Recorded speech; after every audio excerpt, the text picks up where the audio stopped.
মাশাআল্লাহ আজকে কি খাচ্ছি একটু দেখাই আপনাদের।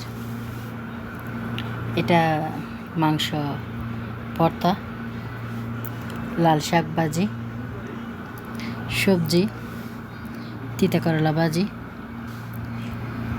এটা ইচা শুটকি, ছুরি শুটকি দিয়ে বেগুন, সাথে একটু মিষ্টি কুমড়ো দিয়েছিলাম, আর আলুর ভর্তা, ডিম দিয়ে আলুর ভর্তা।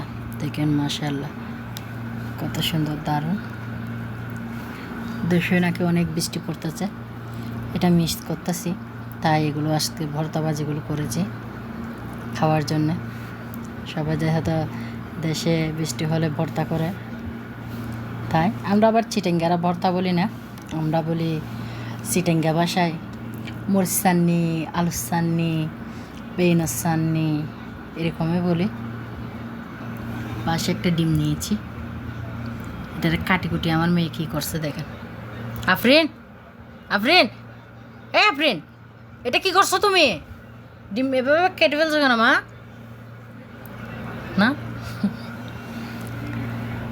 তাই আমাদের চিটেঙ্গা ভাষায় বলি এনালদা লাল শাক, সবজি, তিতা হরলা ভাজি, উনির তরহারি, আলু ভর্তা, এখানে দেখি এই গরু গুস্তরে মরিচ চাননি, এই দে আলহামদুলিল্লাহ আসিয়ার রেসিপি।